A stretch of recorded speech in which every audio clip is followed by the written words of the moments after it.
everybody, Yvonne Intuitive here with our weekly energy reading for the week. I'm using some cards that I don't usually use. I have used them in the past, but I don't use them often. The first one is this Elemental Oracle, and it is by Stacey, Demarco. So we're going to pull some main cards from there.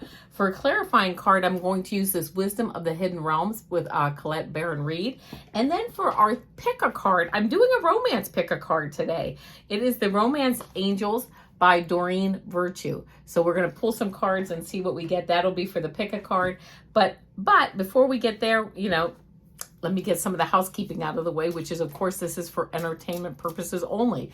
If something doesn't resonate with you, no problem. Don't, just let it go. I mean, no big deal. And if it does, well, that's good. Maybe it will help you to move forward and take a step here or there, as you further, as we all go along, right, on our journeys. So anyway, there's that. Again, I'm going to pull some cards for this energy this week. And I'm just thinking about the week here. And we're using the Elemental Oracle. And let's get started here. So let me get some cards pulled. Again, if you could like, share, and subscribe, that would be appreciated. And I love the cards I got. I'm going to show you those in one moment. Let me pull a Wisdom of the Hidden Realms card. This is an interesting card. So let's see what we got here. Just as a clarifying card.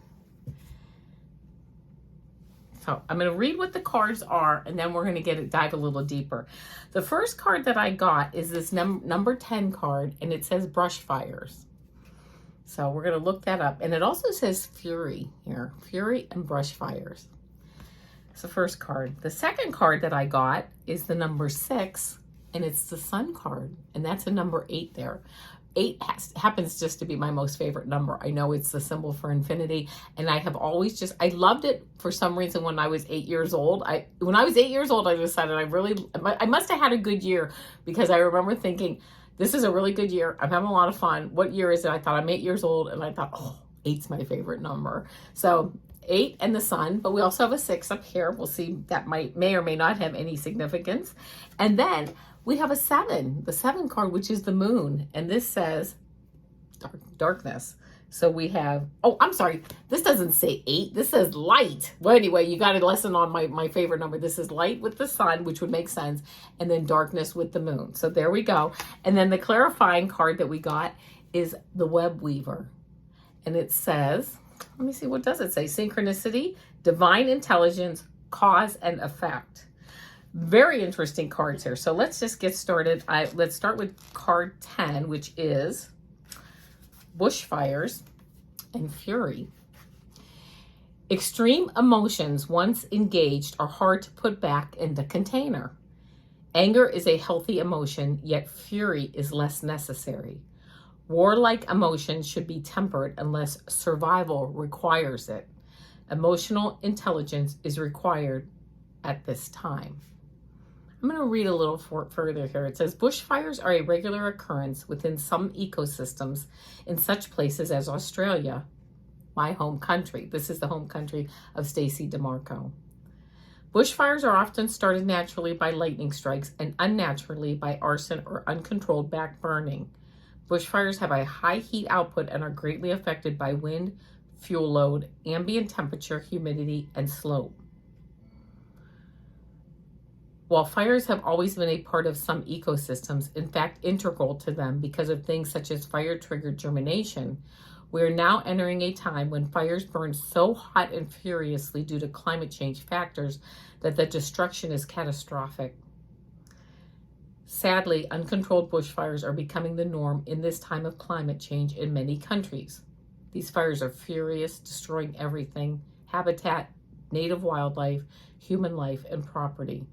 Some areas have been so intensively burnt, there is a chance that they will not recover and easily regenerate. The last decade has seen huge forest and bushfires burn with a never-before-seen intensity that have destroyed huge areas of home. Fury is a difficult emotion both to feel and have directed at you. Fury feels extreme and uncontrollable. It is important to explore and work through such emotions and be able to understand what they are and what they mean. Unpicking why we feel such intensity helps us to balance the fury. This is a heavy card, isn't it? I think all of us, many of us at least, feel the fury, the bushfires, the way that, things have the pendulum has swung in such a way that it's one thing to get angry, but it's another thing to let that fury fester and just do a scorched earth policy, right? Something that I don't particularly like at the moment. But I don't feel it's necessary, but clearly it must be necessary on some level, because that is why we are experiencing it, I think, in our lives individually and also as a collective. So keeping in mind that there is this bushfire energy around that, in some ways it's good, it clears things out, but letting it rage and be uncontrollable and, just the intensity gets so hot and for so long, that is unhealthy for all of us. So keeping in mind, I think everybody, being this is our weekly energy reading, there might be some bushfires also just going on in your life. It might be time to take down the temperature a little bit, pour a little bit of water on things, cool things down, take a step back. Again, it's important to, I think, feel the emotions that we have and maybe sometimes act on some of them if we need to, and if there's a reason to do that. But it's also, I think, important to step back and turn down the intensity and let little small things, what I'm hearing is let the little small things, don't let those turn into a bushfire. In fact, I'm hearing there's really nothing in this world that needs to be on the level of a bushfire. But turning down the intensity and letting cooler heads prevail. I think this card says a lot about the energy. Maybe not even just for this week, but even for the next few months. But okay, so here we go. So we got this heavy, this heavy energy of fury and anger, and this bushfire energy. So there we go. So that's the first card. The next card we got, though, is sun and light. So let me see what sun and light has to say with this card. And I love this, right? The first sentence I just glanced at. Be grateful for what you have right now. Every day brings new possibilities and opportunities. Concentrate on building your vitality and health. Shine a strong light upon the dark corners. Honesty and transparency are vital at this time. It is not an exaggeration to say that without the sun, most of life would perish. This fiery star at the center of our solar system is also central to our survival. We orbit around the sun, and it is by far the most definitive and important source of elemental energy for our planet. And what I just saw, too, while I was reading that was, isn't it interesting that our first card talked about fire, right? And look at even the similar colors, the bushfires, the fire. It can, there are times when it can give light. There's again, I'm being told to talk about there's, love and fear. There's fire and water. There's these extremes. And also, though, that, just because something maybe doesn't look perfect or how we exactly want it, it doesn't mean that it can't clean things out, bring new things forward, new growth forward. So here we have the sun, which really is it's a huge fire, but yet we live by it. Without it, we would not be here. We would not be able to live. So we can see the sun's atmosphere, the coolest part of the sun, when we see an eclipse. Fascinatingly, the sun has magnetic fields flowing across it that vary in time and location. An 11-year solar cycle is the most prominent variation, which the number and size of sunspots waxes and wanes.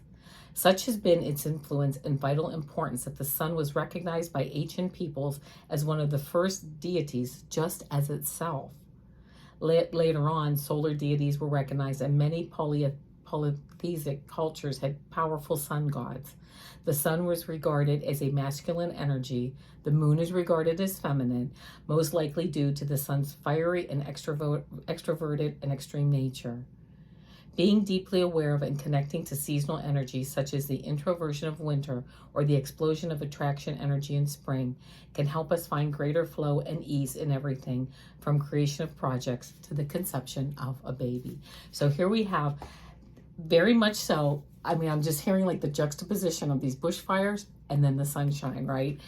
Something maybe more negative, but then something positive coming from the same idea of this fire, right? So very interesting. And then we got the next card, which is darkness, which is moon. So we talked about that in the sun card, that the moon is the feminine energy. And this is darkness, and it says there are cycles to everything, any season for everything. Do not push yourself when the tides are against you. Do not be afraid of darkness, as the darkness is as necessary as the light. Rest and repair, the divine feminine in all her forms is rising. The time for introversion, stability, and planning is here. You know, it's like this, instead of things going into a bushfire, going in, listening to what your heart really wants, right? Instead of moving things into that bushfire level, becoming a little bit introverted, bringing in the stability and some planning. What's a better way that I can work through this issue? What's a better way that I can work with this person? What works for me, you know, in my life moving forward? So let's see, what else do we have? The moon has had an unshakable pull on human imagination since we were able to stand up on our hind legs and look at it. Some of the earliest cave artworks feature it, and it has been particularly linked with feminine energies and the feminine divine. Moon energy is flowful and changeable, just as the moon's gravitational pull influences the great ocean tides. It is also stabilizing. After the Big Bang and the formation of planets such as the Earth, our planet had no moon. It spun wildly, which meant very short days and nights, and it was quite unstable, resulting in extremes of temperature. It is believed that a Mars-sized planet collided with the Earth, the impact of which sent chunks of the planet off into orbit and gradually formed our moon. The moon began to have an effect on the Earth, with its gravitational pull slowing the rapid rotation of the young Earth and giving it greater stability. There were less speed wobbles. Among the many consequences of this, days and nights became longer and more consistent, and distinct seasons were born. These seasons tempered the extremes of the planet, and it became one that eventually harbored life. These facts illustrate how we can be personally affected by the moon and the seasons. By following the moon's cycle and working with them, we can discover a new layer of stability within body, mind, and spirit. This is also, you know, we have this bushfire energy, and we have this sun, right? We have the sun, we have the moon, we have the light, we have the darkness.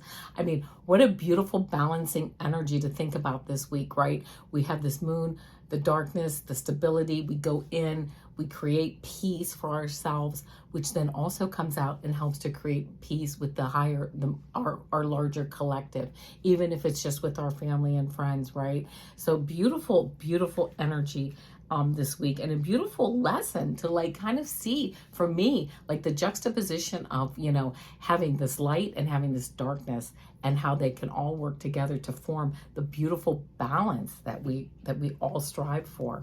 And then the last card that I got here is the Web Weaver card, and this is, let's see what it has to say. Let's see what, oh, it's a number 4, which I love that, because a number 4 represents foundation. So the Web Weaver. The Web Weaver rejoices that your creations are far-reaching and have positive effects on the many. That's exactly what we were just talking about. Every action, every thought, every word and deed is woven into the web of creation. When the Web Weaver appears as your ally, she grants you the way to others of like mind and intention, and lets you know you're not alone in your endeavors. Yes, as we use our energies, we go in, we think about what our passion is, right? What sparks us? What gives us those woohoo moments?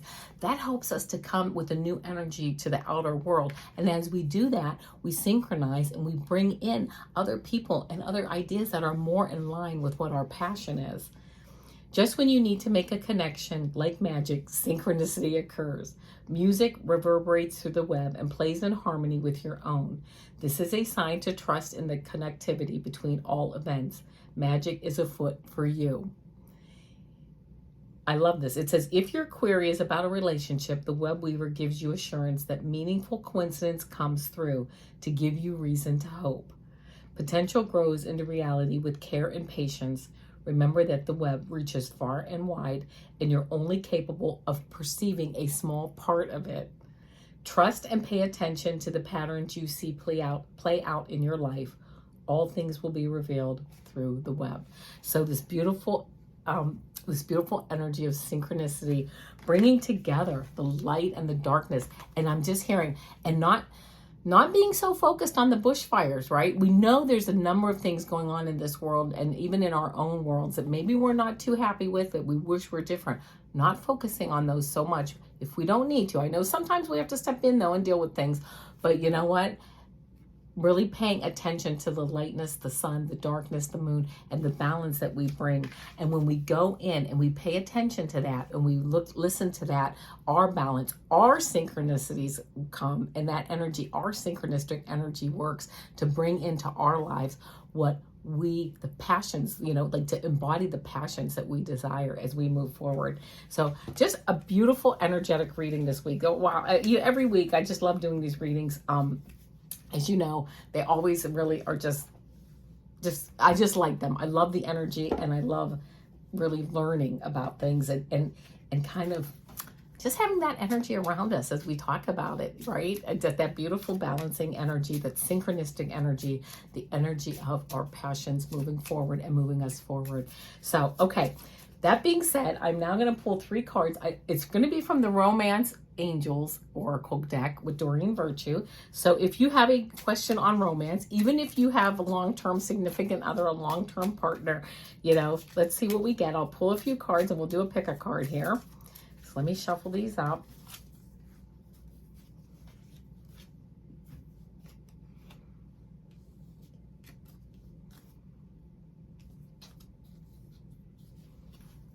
I'm going to pull one more. The bottom of the deck card is calling my name. So we're going to do a 4-card pick here for romance. So here we go. Card 1, card 2, card 3, card 4. 1, 2, 3, 4.